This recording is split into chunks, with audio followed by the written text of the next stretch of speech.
Okay, hi. This video is gonna be probably late because I'm bad at my job.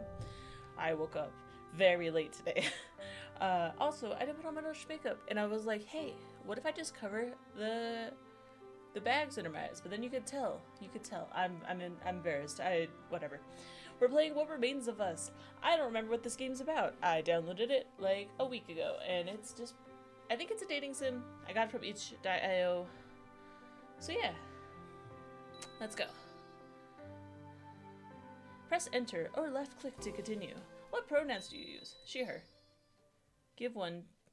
Give her one. Okay. Her name is lost to time. We're gonna go Rose. The game was faster than I was. 30 regeneration vials, 10 fire mollies, 5 burn salves, 20 smoke bombs.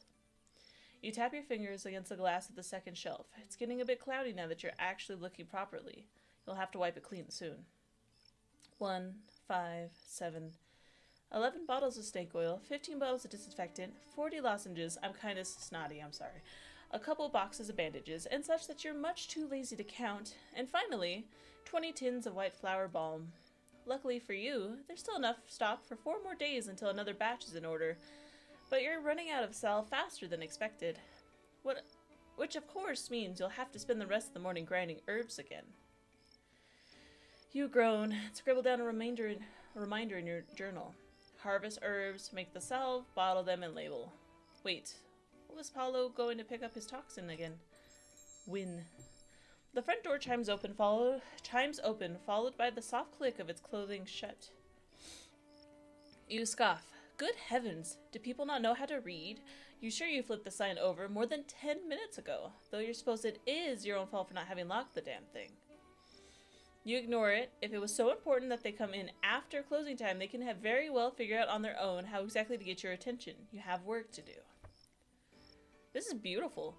You flip through the last pages of your journal. The thing's at least a few months old now. The edges of the binding are frayed, and the paper is littered with stains and creases from your trips out to gather herbs in the forest. You drag your fingers underneath the lines, hoping it will help you decipher your words. Monday? No, that was Pablo's pickup for the poison, not Paulo's. A page flips later. You find what you're looking for. There, in your absent-minded scrawl. Saturday, midday. You really should improve your writing. You. What? Voice acting? You still... No, he shouldn't be here. Why is he here? Your fingers curl, scratching and tearing the paper underneath it. Even from here, you can hear his breath, hear the will of the world flow through his every inhale and exhale. You crave to place your hand over his chest, to feel his lungs expand and strain against its hollow cage, to curl your fingers underneath his skin and tear flesh asunder until all that's left is his damn soul, destined for a world so much greater than this, yet still here all the same. But you've lost that right long ago. His breath was never yours, never even his to begin with. His heart is turned away, beating in time with another. His soul is his and his alone. You force yourself to relax, fingers uncurling and leaving a broken trail in its wake. You raise your head. What are you doing here? Ooh, voice acting! He's staring at you, disdain clear in the quiver of his eyes. There's something else there, too. Something that you can't quite place. Not right now. Pain clouds whatever is left in your judgment. Even now, anger is an easy escape. It opens its doors for you at every turn. The familiar still of pettiness slips into your hand like a hollowed blade. It hums in search of blood. What am I doing here? What am I doing here? You laugh. What are you doing here? This is my shop. What? Matter of fact, I'm it's so happy. closed, if you haven't noticed. I also love my voice actor. You laugh, disbelief coloring your voice. Your what? He asks, taken aback slowly. He scans the room around you. Realization dawns on him in a cold rush. Satisfaction slithers up your spine. It isn't a win, but it's good enough. I see you've lost the ability to read as well. My name's on the sign out front. Or were you too busy staring at your reflection to notice? Well, you could have decorated better. His face scrunches Sure up in you're right, disgust. staying in a place like this. Woo. To your horror, he devolves into a fit of shoulder-rattling coughs. Blood spatters on his lips and collar. He winces, fingers tense at his side.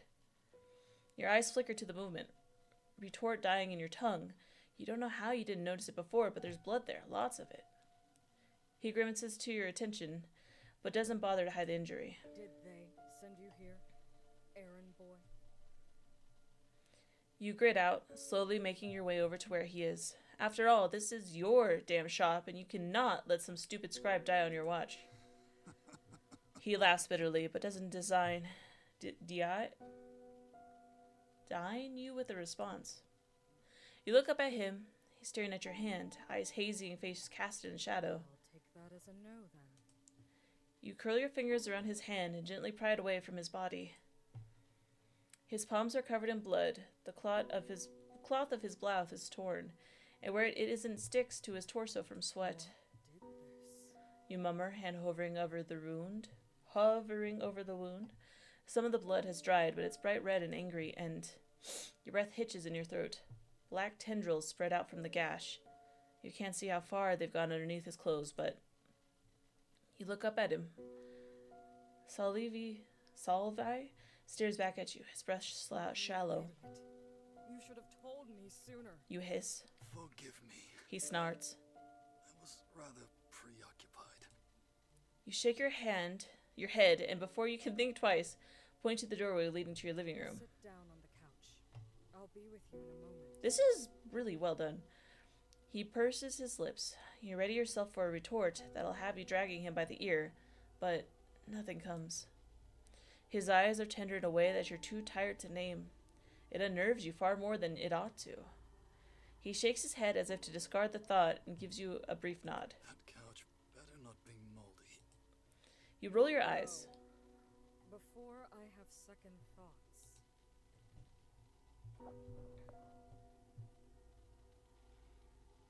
Oh no, a hot elf shirtless at our house. Whatever shall we do?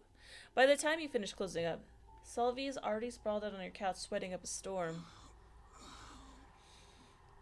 At some point, he's taken off his top and shoved it underneath himself. The bleeding has mostly stopped, but the cloth thankfully catches most of the staggers. What Stragglers. the hell happened to you? His eyes are closed and his brows are drawn in a sharp discomfort. If his breathing didn't forcibly even itself out upon your entry, you would have mistaken him for being asleep. You rolled up your sleeves and kneel at his side. Now that he's shirtless, you could better see the damage. It's exactly as you expected. The gash is bright red with spots of black where the poison first spread. He's tried his best to keep his breathing even, but now that he's attempting to speak, it comes out strained. Manonangul attacked me. I was trying to get past the damn swamp by nightfall, but He breathes out. Shut up. He eyes you, indignant. Still, he remains blessedly silent. His breathing even outs once more. Reserve your energy. You can tell me more about how you royally fucked up later. You nod in approval. You take out a vial from your hip and stare at the bright green liquid inside. Should you tell him? This will hurt. You flick your attention back to him. He's staring at the vial, but his gaze is far off. He should recognize it, but nothing. You're not sure if he's just tired or if it's the poison getting to him. Either way, you don't have time to waste. Shit. what? His brows are drawn together in confusion. This will hurt. You pop the bottle open and pour the contents straight into his injury. He screams. It wasn't really a scream. It starts out as a grunt and morphs into something guttural and animalistic. It takes everything in you to keep pouring. His left hand grasps desperately at the back of the sofa. The knife finds it away. The right finds its way to your shoulder and digs into your flesh. Oh, his right hand. The last drop falls into his mouth. The last drop falls into his open wound, and you turn your focus to prying his eyes off you before he injures you as well. It takes longer than expected, but soon enough he's clutching at your wrist instead, body withering like a dying roach. After a minute, the wound begins to bubble, black blobs of liquid rising from the gaping hole and sliding down his torso. It takes 5 minutes before the screaming finally stops. Salvi's eyes are closed. His whole body is covered in sweat, chest heaving and arms still shaking from the residual pain. You make your way to stand up and fetch him a cloth when you realize he's still clutching on you for dear life. Stay with him, obviously. He needs you right now, more than he'll ever care to admit. You sigh and sit back down. Gently, you pry his trembling hands from your wrist, so you can hold it in both of yours. It's rough and calloused, so much more damage than when you last left him. What happened to him? What happened to them? If Salvi's here, Dante shouldn't be far off, and if Dante wasn't here... After a moment, he stops trembling. A few minutes later, his breathing evens out. You place his hand against his chest. He does not wake. You stand up slowly, careful not to jostle him as you pad your way over to the sink. You mutter a quick incantation that gets the water flowing, and soon enough your basin is filled. You heft it by your hip and grab a clean rag and some soap on the way back. Pip, leave her alone. Come here. Over here, there's a pillow for you. Come here. Come here. Oh, emoji puppy. Here. She can get comfy.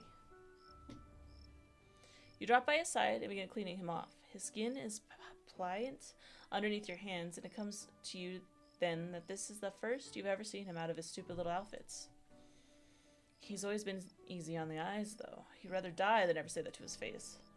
It's not the first time you've understood why Dante kept him by their side for so long, and you know that it won't be your last. Do you want the pillow? Do you want me to bring it to you? Is that what it is? There you go. Lay down. Come on. You're a good boy. By the time you finish wiping him off, taking care not to linger too long, the basin is stained dark red with a mixture of his blood and the mangal's poison. At first, you thought you were just imagining it, but further inspection proves you to be right. His marks are gone, both of them. I like this chapstick because it smells good, but it tastes horrible. I don't know if it's on purpose, but ugh. It also turns your lips blue, so. And if the lack of self-sacrificing imbecile barreled through your door tells you anything, it wasn't entirely consensual. You lean back and sigh, the weight of the past hour's events finally sinking in. You press your palms against your eyes, your own hands strain red from his blood. Breathing's hard, okay? Very hard. Good boy, good boy. You wake up to early morning light and fur against your skin. Sleep is still nestled deep in your bones, but you blink it away and wipe the crust from your eyes. Try not to wince as last night's events come back in full force. Gentle hands against your skin, tender touches that betray years spent together. You try not to think too hard about it. The wound is still too fresh. You prop your elbows up behind you to try and sit up, only to be met with a searing hot pain in your side. Oh, we're this guy now. You hiss, nearly biting down on your tongue. Idiot. You look up to see Rose staring down at you, unimpressed. She rolls her eyes and pushes you back down with a light shove. It hurts at first, but laying down is infinitely better than what you were trying to do. Don't move. She sighs, I exasperated. can't believe I have to tell you this. Did traveling with Dante teach you nothing? You're shit at healing. You say in a way of a reply. Carrie, really? She rolls her eyes, but follows along with the change of topic. If a sorcerer can become a scribe, then a witch can become a healer. She sniffs, eyeing you with a familiar hint of playful disdain. God, you can't believe you're saying this, but you missed her. Truly. You grin. I heard they make awful healers. But they're more likely to turn your hair blue and blow up a building than heal a measly scar. Well, I've heard they're quite spiteful. They might just poison you again if you piss them off. You stare at her, the slight curve of their lips and the warmth in her eyes. 3 months. 3 months since she left you both. And look where you are now. I missed you. She stares at you, mouth slightly agape.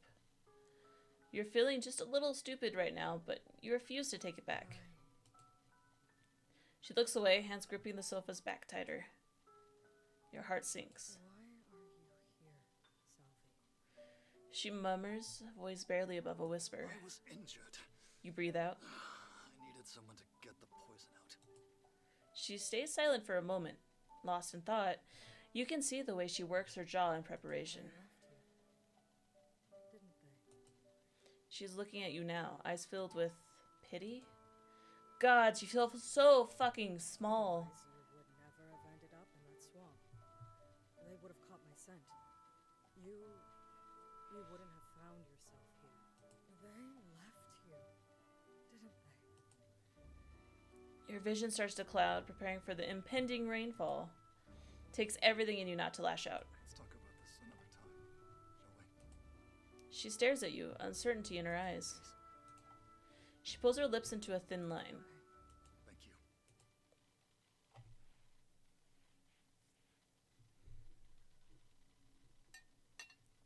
You ladle the porridge into a bowl, careful not to spill any. You're going to have to eat the same food for a few days until Salvi's body fully recuperates. Thankfully, you quite like the taste of porridge. Thank you. You look behind you at the couch. His hands peek out from the back, tapping idly to some imaginary beat. You realize after a moment what beat it is.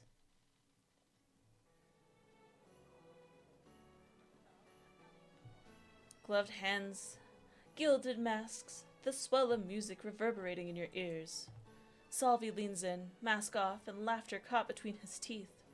He's half bathed in shadow, the moonlight on the balcony casting him in an ethereal glow. Ethereal? From here you can smell his cologne, can practically taste the sweetness of his skin. You're quite the dancer. Which, He smiles, teeth bared. Even better than you, I'd wager. You smirk. now, He laughs, voice devoid of pain. themselves. He laughs, void devoid of pain you've all accrued over the years. For a brief moment, you forget how often he makes you want to stitch his mouth shut. Well, I'm certainly ahead of you. You snort.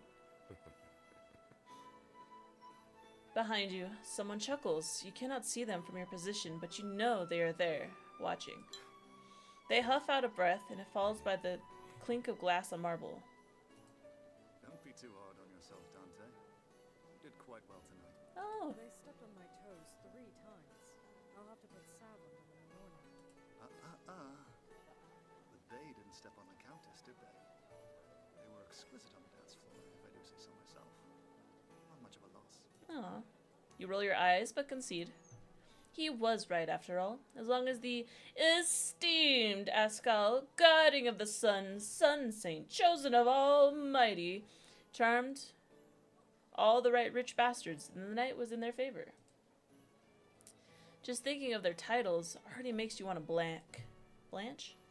You know that this is needed, that getting supporters will help in your quest. Salvi has explained it far too many times. You do actually listen, thank you. Still, you just wish you didn't have to see so many people eye the two like their next meals. Exotic, those Callista had murdered, and it took everything in you not to hex them on the spot. Salvi runs his thumb in soothing circles along your hip, always perceptive to your anger simmering just below the surface. I hope I'm not interrupting anything. Footsteps approach from behind, and soon enough a pair of hands join Salvi's at your hips. You lean back into the solid weight of Dante's chest and preen as they press a kiss behind your ear. You suppose it is a comfort to know that at the end of the day, they both return to you. They are yours as much as you are theirs, whatever that You're entails. so beautiful. Both of you. We have 2 partners? This is lit. They murmur just loud enough for Salvi to hear it too. You revel in the way Salvi's hands tense around you. His throat bobs, the red flesh of his ears peeking from underneath his hair. You half expect him to leave, to admit that this was far too much for him to handle. He doesn't. You watch with bated breath as you expose your neck, as Dante kisses a trail along your collar. It's getting hot and heavy. You wait for him to look away. Whoop. He doesn't. It's best not to linger on the memory too long. You were young and stupid and all too daring for your own good. No matter how much you want to, it's not as if you can return to what you had. So, Food's ready. you call out. I bought a whole bunch of Coca-Colas, and I bought, somehow, 0 calorie, 0 sugar, 0 caffeine. The 0 caffeine is killing me because I am like a little train that needs caffeine to keep going, and it's like nothing. But it tastes fine. It's just sounds like an ad. I'm not even showing like the label, but it's just like, how did I do that? orders caffeine-free Coca-Cola? I guess some people, like, the people who order caffeine-free coffee, but I've never understood that because I need it, so. It tastes fine. Doesn't do anything for me. Is it porridge? His hand stills before quickly resuming his tapping. You make your way over to his side and deposit the bowls on the coffee table. His eyes are sunken and his skin still pale from the blood loss. Then again, it's hard to tell when someone's skin is a sickly gray, even when healthy. Press your hand against his forehead to check his fever, and thankfully find that it's mostly receded by now. Taking advantage of my illness to touch me, which... He grins, but it is pained and weak. The adrenaline high of yesternight has faded, leaving him in a pathetic mess on your couch. It's enough to make a grown man blush. That is, if I had any more blood to spare. Unfortunately, I'm rather injured at the moment. You roll your eyes and pick up his bowl. Even in this state, he still can't find it in himself to shut up. Okay. You scoop up a spoonful of porridge and blow it to cool it off. Does it have the little chicken bits in it? You stare at him over the No, spoon. Those are mine. You're still sick. Best you're getting is a few scallions and some ginger. Porridge, huh? He purses his lips, and thankfully doesn't raise any complaints. For someone who spent over a decade traveling the continent, he sure is a picky bastard. Once the porridge is sufficiently cooled down, you lower the spoon to his lips. He gobbles it up greedily, entirely too happy to feed himself. You snort. Are you ready to talk about it? What did he do to you? I want to know about that.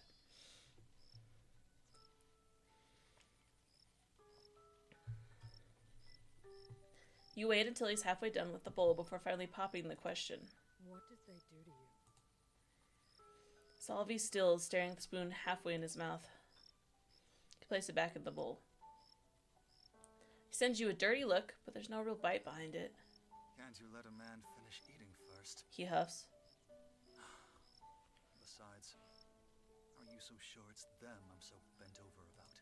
Because their opinion is the only one you ever seem to care for. Damn.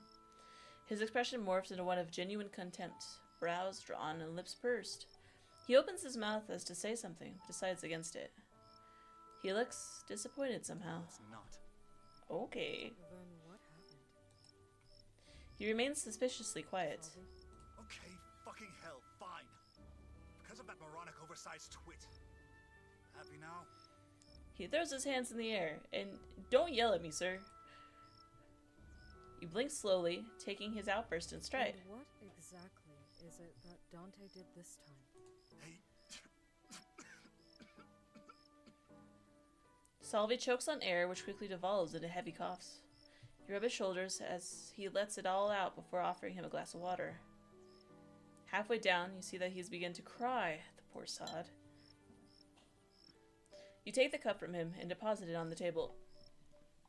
It takes a while for him to regain his bearings, yet the tears remain. they've had enough of me, apparently. He chuckles sardonically. But since you left, been so high-strung, I know it's no fault. Understand your choice, and I don't blame you for it. I'm googling what that word is and what it's about.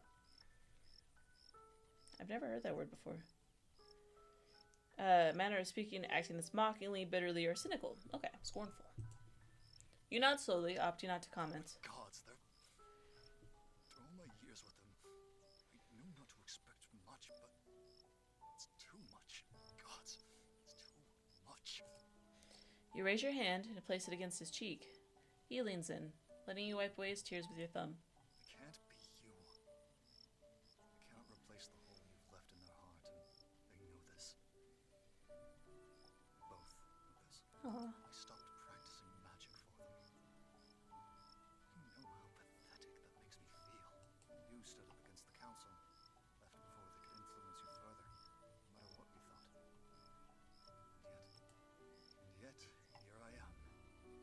5 years without magic, on the verge of being snuffed out of existence for an imbecile who doesn't even want me back. A person who can't even look me in the eye as they tell me to fuck off because I've outlived my usefulness. He laughs again, almost hysterical. he mocks. There are no more tales to tell. Go, you are no longer needed here. As if I hadn't willingly walked into this over a decade ago when they summoned me. As if I didn't choose to stay. Your face contorts into one of displeasure. Unfortunately, you're not surprised. This is entirely in character. What am I supposed to say to that? He laughs, Okay, breathless. Dante, thank you for having me in your service for 15 fucking years. It's been a good run. Adios. His hand clenches and unclenches like it's itching for a fight. I took my hand for the first time in what felt like ages. Next thing I know, I was back in that damned forest all those years ago. It is so much harder to break our contracts than it is to create them, and they just... without even telling me. You tuck his hair behind his ear and watch intently as his breathing begins to even out. Never even told them I loved them. His voice creaks. He closes his eyes and lays back even further into the pillows. You're not sure if he realizes it, but he's begun to nuzzle in the back of your hand. Oh, they're an idiot. They are. You purse your lips, righteous anger simmering in the back of your mind. They're an idiot. You say matter-of-factly. Salvi chuckles. He always did give them the benefit of the doubt, far more than they deserved. I'm right, you know. I do. 15 years together, and this is what they do to you? They don't deserve it. He stills, cracking both eyes open to look at you. There's an aching smile on his lips that reaches in between your ribs and pulls. Makes you want to do things that you shouldn't do, if only to make him feel better, even just for a moment. If they don't deserve me, who does? Ah, your tongue weighs heavy in your mouth. He's challenging you, you know this. When you don't rise to meet him, you're not sure who's more disappointed. Oh, that's sad. 2 days later, you're feeling significantly better than you were before. Rose is nowhere to be seen, probably either gathering herbs again or making potions and salves at the front desk. Though you're not exactly sure why she'd still be doing it so late. It's already past sundown. And you, well, you spent the past 2 days in a delirious state of sleep, only waking up whenever your mind decided to give you a respite from your dreams. You dreamed of them again, the two of them. You wish you could stay, but there's no point lingering on the past. At least you end up like the rest of your kind, so blinded by it that they ignore the cruelties of their inaction. And to be honest, you're kind of hungry. She already graduated you to solid food, right? She wouldn't fault you for a little snack. You prop your elbows up behind you, and this time you can finally stand without issue. Your legs are unsteady, already used to 3 days lying down and only standing for the infrequent bathroom break. You're only half lying the other day when you said Rose was a shit healer. You press your hand against the bandages wrapped tenderly around your torso. She'd definitely gotten better at it, that's for sure. You smile softly, grazing your fingers against the place she touched. What are you doing? You got caught. You laugh, turning around with your hands raised. Nothing. Nothing for you to worry or be suspicious about. You know that doesn't make you any less suspicious, right? Whatever could you mean? She sighs and rolls her eyes fondly. Sorry, Coke makes me burpy. You wait for her to say something, but she is rather busy staring at the couch. Well, if you excuse me, I'm off to get a snack. Do you want to sleep with me? What? Her eyes snap to yours. Of course! Of Of course. course. You grin, Do. teeth and all. Though I never thought you'd proposition me. Do you treat all your patients like this? She You sputters. know that's not what I meant. Truly. I was quite looking forward to knowing what all the hubbub was about. She sighs and begins massaging her temples. Ah, your beloved Rose. She's still so bad with words. She grumbles something under her breath that you don't bother to even try and hear. It's not going to be flattering for you. Anyway. You know what? Forget it. What? You gasp. No, my darling. Forgive me. Oh. You pout and reach over to give her a hug and apology, only for your legs to give out from underneath you. She catches you before you hit the ground, arms wrapped around your fragile form with what would be a surprising amount of strength. If you didn't have the pleasure of already knowing her. This is why I told you to stay in the chair, Salvi. You smile impishly and clutch onto them, giving into the excuse of close proximity. Does the offer still stand?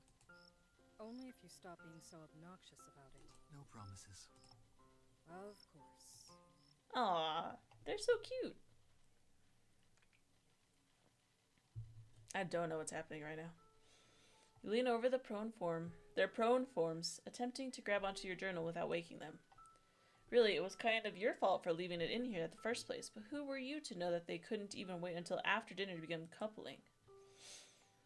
You supposed it would be distasteful if you wrote it in an account of the Guardian's sexual misadventures into his biography, never mind that he's your best friend. You pointedly avoid looking at both of them as you stretch your arms even further. Just a bit more. Sorry. Well, shit. Your chance a look down only to see that they're both awake and looking right at you. You chuckle awkwardly and pull away, trying your damnedest to get out of the situation immediately. But there's a large calloused hand circling your wrist and... Oof. You're heavy, Salvi. Scoot over. You grunt as you're boldly dragged and slotted in between of them. Gods, how did you end up here? You're thinking too loud. Turn your head to Rose. She looks amused, eyes lidded, no doubt, from your rude awakening. Should I report you to the council for mind reading now? You sniffle pitunguli. She rolls her eyes and scoots over to sling an arm around your waist. At your other side, Dante doesn't the same, their hands joining over your Go stomach. to sleep, Salvi. They murmur softly. Rose's head is at your shoulder, and Dante's has taken to burying their face in your neck, and... Oh. God, you shouldn't get used to this, should you? It was doomed to fail from the start. Well, that's fucking sad. You've broken out of your revive by Rose entering. You're in her bedroom, hands in your lap as you sit on her bed, feeling far too much like a bride waiting for her groom. When you chance to look at Rose, she's dressed in a nightgown that exposed much of their neck and collarbone, and, well, that. You excel, averting your gaze from her body. It's not the first time you understood why Dante wanted her, loved her instead of you. You've resolved yourself to not look at her the whole night when a lump of cloth hits you in the head. You splutter and grab at it. To your surprise, it's another nightgown, tailored to your size and brand new. You look up at her. Apparently, you two are of the same mind, because she is resolutely looking away as well. Get dressed. I had your clothes repaired, and they should be ready in the morning. Hell yeah, I can't just undress in front of you. you say, indignant. Has 3 months turned you into a blushing maiden? I already took off your pants when I first bathed you, Salvi. Besides, I've seen you fleeing butt naked from enough angered spouses to last me a lifetime. But if you truly wish for privacy, then I can make myself scarce. No, stay, look at me naked. Oh, God. No, no. You can stay. Her breath hitches. Didn't expect that response then. All right. I'll look away then. What happened to... I've seen you naked enough times to last me a lifetime. Those were accidents. And bathing me? Medical emergency. Always so practical. That's so cute.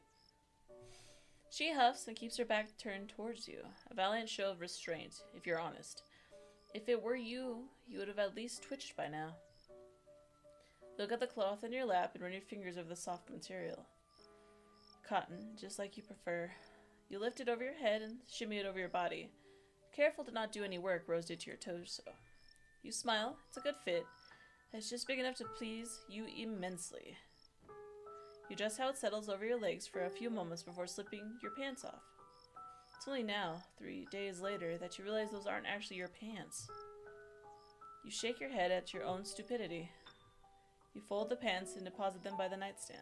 Are you done? Quite. You're grinning when you reply.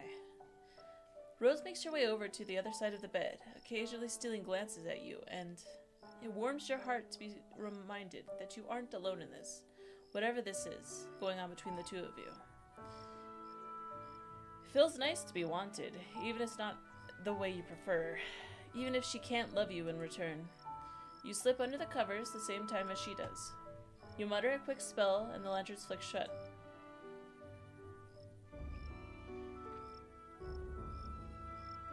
Her back turned towards you, careful to keep some distance between your bodies, so you turn your back as well. It's a small bed, barely enough space to keep you apart. You itch to reach over, but it's not your place. So you keep your hands to yourself, folded right over your torso, like they had been held hostage. Wait, what? You keep your hands to yourself, folded right over your torso, like they had both held you ages ago. Oh, I see. I suppose it's fitting that you'd spend far more intimate times with strangers, and yet your heart never ached at the memory.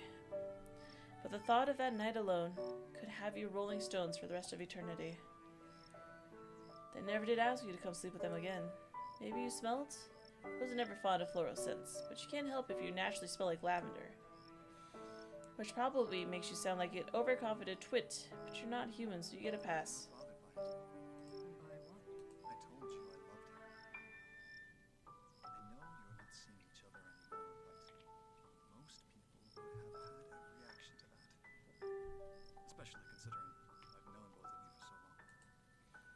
There's a shuffling behind you, and for a moment it feels as if she could set you all alight from her judgment alone. I always knew. What? Your breath hitches. It's in your eyes, Sylvie. The way the two of you looked at each other. I admit, I was jealous at first, before I realized Dante had room in your heart for more than just one. What do you mean? Aw. She pulls at your arm until you're forced to look at her. She raises her hands up and cups your cheek. Rose's eyes are alight with magic, and you know then that you are not alone in this moment. You ignore it, leaning into her hands, reveling in the way she rubs her thumb across your cheek. Sorry, my poor reading skills. If Dante sees, then it's their own fault, not yours. Rituals are a two-way street, and it's no business of yours if they're stupid enough to cross. You really think yourself so unloved. They never loved me. Sorry, 1 second. The music is loud. There we go. She looks at you, the disappointment clear in her eyes, and you know you've said the wrong thing. Here's your pillow. Go lay down. Lay down on this way if you want to be over there. You can't bring yourself to care. The light in her eyes sputters out, and it's enough for you to know you're alone once more. Dante left.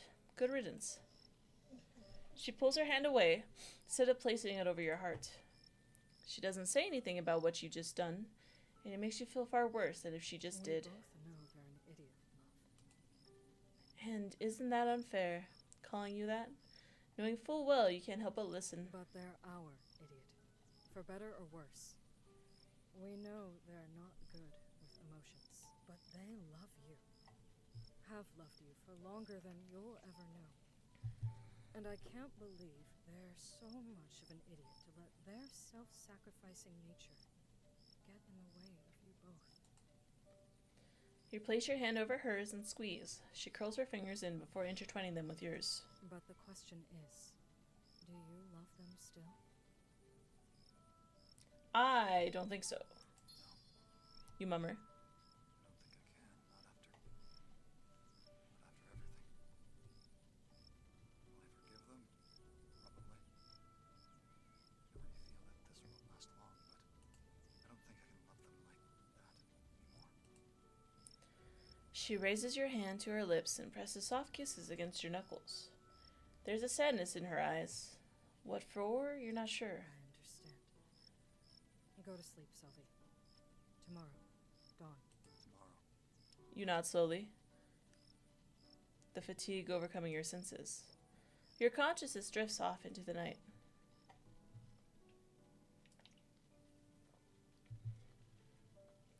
You wake to rumpled sheets and an empty bed. Space beside you is warm, the only sign that you aren't delusional, that what happened last night was real. You rise and rub the sleep from your eyes. The bed is still warm, so he shouldn't be too far gone. Probably just went to take a piss or something. Always had a poor bladder, that one. You comb your fingers through your hair to untangle it and replace your tie with a ribbon. With that out of the way, you lay your hands down beside you, only to be met with a note. You raise it to your eyes and begin to read. Dante is sentenced to death in 10 days' time. It says, and your heart sinks in your chest. Plan to kill them, to keep the legend alive and burn the soul underneath it. Council has been planning this for months. Oh, Should have known. Yet I was too blind from the grief of you to see the noose tightening around our necks. You know I can't let this happen. I hope you can forgive me. Just this once. Thank you for everything, darling. Run. Find your name. Live a life far away from this. You deserve bounds more than paltry hopes we feed on. If I don't come back, know that I have failed. damn. Your nightstand is my ring. Keep it safe. I love you. What? You clutch on the note and spring forward to your living room. That idiot! That blithering, self-sacrificing fool! All this talk of Dante's failings, and he cannot stop himself from doing the same. You suppose it should come as no surprise that you're all self-sacrificing nitwits. No sane person would march headfirst into the abyss as all of you had once. And yet look where your bravery has ended you now. Half of those words weren't right. You get to the living room just as he's about to leave through the back door. And with a harsh pull, you drag him right back in. He falls down with you on top of him. You fucking imbecile! All color has drained from his face as if he wasn't already deathly pale to begin with. There are tears streaming down your eyes, and you do not care enough to stop them. If he feels guilty over it, then that's his own damn fault. You kneel by his side and grab at his collar. The bastard had somehow gotten his clothes back while you were asleep, but you're much too incensed to laugh. Incensed? To laugh at his strange spikes of competence. Did you not even once consider that I would want to come with you? That I would want to save one of my best friends? He stares at you, mouth agape. You self-sacrificing lot only think of yourselves. I love you, you Ouch. blithering fool. Your hands fall from his collar onto his chest. You lean forward, your forehead bumping into his. I can't lose you again. He's quiet underneath you, heart beating fast against your palm. Beating in time with you. Ow. You don't know how much time has elapsed when he lifts his hand up to your face, thumb caressing your cheek. He leans in, eyes lidded. Can I kiss you? Ah. You sigh against his lips and fight giving out from you. Oh my god! He presses his lips against yours, and it's exactly as you had imagined it all those years ago. His lips are soft and cloyingly sweet. His skin smells of lavender and morning rain. His hand is in your hair, pulling you closer and closer into him. You are home. When you finally come up for air, you collapse into him, arms tangled beneath his head, behind his neck. You already laid down your roots, love. Can't take you from here. He murmurs, but you know he's already made up his mind despite himself. My roots are with you. I thought that would have been obvious by now. He chuckles, so light and warm that you could mistake him for the sun itself. You have buried yours within me, 6 feet deep, and I shall carry them to my grave. Aw. I will guard them until nature runs its course. Until all traces of me are no more. He's breathless, eyes lit with want. Sorry for taking so long. He mutters against your hair, trailing soft kisses along your neck. Cheeky bastard. You're forgiven. For this, that is. But not for everything else. You have much apologizing to do. You answer, pushing him back before he starts going too far. Salvi laughs, and it's a bright and breathy and beautiful. Let's get our friend back. You smile at him, at the hope in his eyes. Yes, He grins. I suppose we should.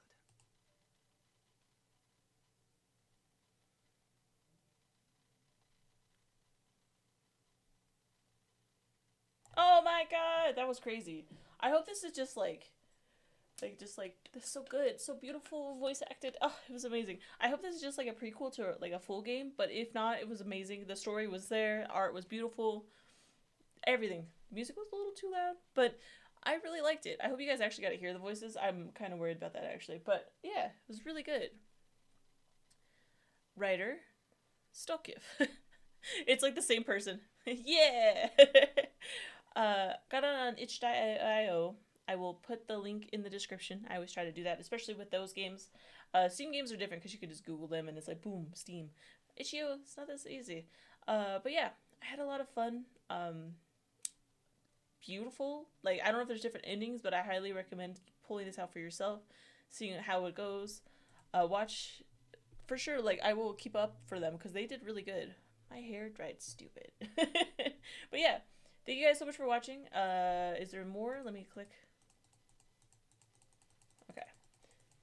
I love how it just kind of ends. It's like, no more screen. That's just it. My hair looks so dumb, but it's just because it's wet. Oh! There's more! You'll never get tired of the sight of it, you think. The moon, that is. It's been almost a year since she returned, since you pulled what remained of her from the belly of the beast. And it still takes your breath away to see her in the sky, shining in the glow of her brother's love. What did it look like? The moon, Rose had asked once, her gaze cast off in the darkness above. She was beautiful, Salvi replied. Wish you had been alive to see her. And now you are. You know that she is there, guarding over you in the darkness, lighting your every step. If you had the chance to go back, you'd do it all again. There's no time left for regrets. Come out, dog, someone shouts from the outside. Even from here you can smell it, the oil on their swords, the gunpowder waiting to be ignited. But above all else, you smell fear. They are more afraid of you than you are of them. They always will be. It's time to kneel. You look down at the mask clutched between your hands. You cannot regret. You put it on, the familiar comfort of Rose's magic washing over you. The pommel of a blade smacks hard against your door. You cannot regret, for you had loved and were loved in return. Wait outside. I'm coming. And that is enough. She's dead? No, I'm dead. Okay, that was crazy. That was so good. Extra. What's extra? Yes. What does extra mean?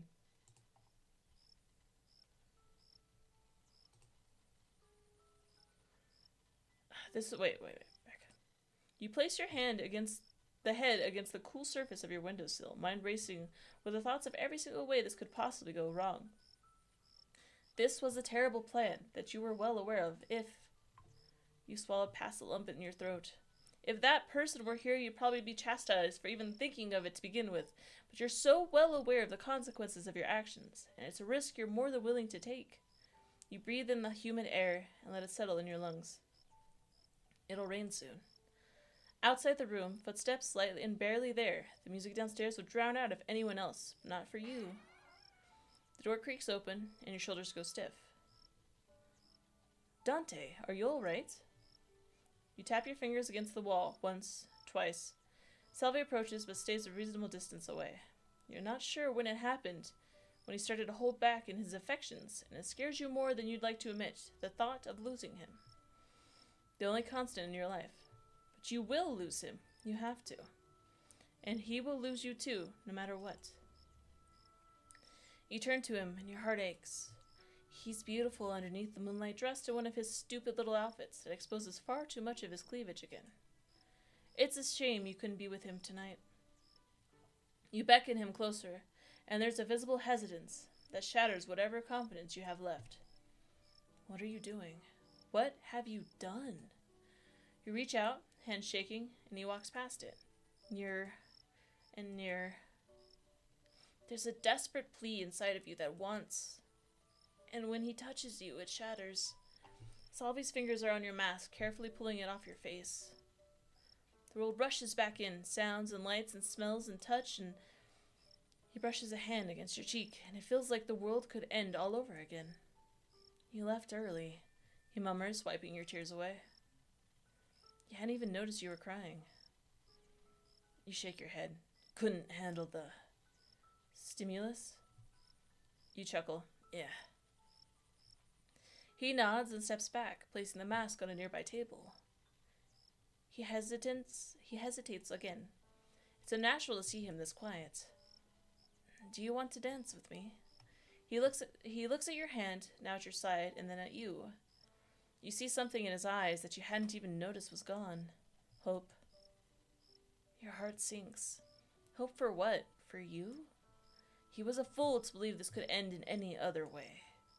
You were a fool for believing. He puts on a smile and proceeds to bow with an exaggerated amount of flourish. Why, of course, my dear Sun Saint. It would be my honor. You snort and raise your hand once more. He takes the offer and delicately wraps your hands in his. The two of you are off. He dances with the experience of a man who's done it for years and carries you along with practiced ease. When he smiles at you, it's like the first peak of a dawn over the horizon. Your own little sun, twirling the palm of your hand. You cannot let the council take him away. The world deserves so much more of what he can give. Your tongue weighs heavy in your mouth. What do you plan to do? Huh? You have to be a bit more specific, darling. I'm planning many things. You shake your head. When all of this is over, I mean, after the council. After me. He pauses for a moment, almost making you trip over him. You don't, thankfully. What? He laughs, voice fragile. Are you going to die soon or something? You remain silent, staring at him until he gets the point. He stares back, indignant, but eventually relents. I don't know, he admits. I'll cross that bridge when I get to it. You nod slowly. Of course. Salvi hasn't planned ahead for a single thing in his life. You sigh and squeeze his hand. You should leave. You should leave. He stops, and the two of you are forced into a standstill. You do not let him go. What? You cast your gaze off to the side, unable to look him in the eye. You pull him closer and let go of his hand to reach for the nape of his neck where both of his marks lay. I don't. You shouldn't stay with me. He pushes at your chest, and you can smell the anger rolling off of him in waves. We already had this conversation, Dante. We made a pact, a contract. I am yours as you are mine. I will not leave. Sorry, I missed that. You sigh and press your forehead against his. He stills. He noticed the sigil on the floor then. Dante, he croaks. No! You trace the marks behind his neck and feel the light of your palm eviscerate the magic underneath. Dante, listen to me. You don't have to do this. You place a kiss against his forehead. This may very well be the last time you ever see him. You don't deserve the sight of his face. The war is over, Salvi. There are no more tales to tell. You're nearly done erasing the curse on his neck. He pulls at your shirt. Dante! Dante! For fuck's sake! His voice breaks. At least look at me in the eye, you bastard! You shake your head. He chokes back a sob. Go. You are no longer needed here. I release you. And in a flash of light, he's gone, and you are all alone once more. You inhale, tears forming at the edges of your eyes. This was the right thing to do. It had to be. You exhale. If you're lucky enough, the council won't look for him. Hopefully, they'll be too preoccupied with their prize to search for the scraps. You open your eyes to stare at the empty space in front of you. There is no time for tears, and yet you let them fall all the same. The world continues to turn, and the work is never done. Well, that's cool. I like that they gave us, like, the other view. I like that a lot. Okay, thank you guys so much for watching What Remains of Us on itch.io. Itch.io. Itch.io? What would you call it? Anyways, my name is Marina Roses. I play video games. Thank you so much for watching. Please like, comment, subscribe if you like this stuff. Let me know if you want me to play certain games. I'm very much into story games. I'm just bad at reading. So, I'll see you guys later. Bye!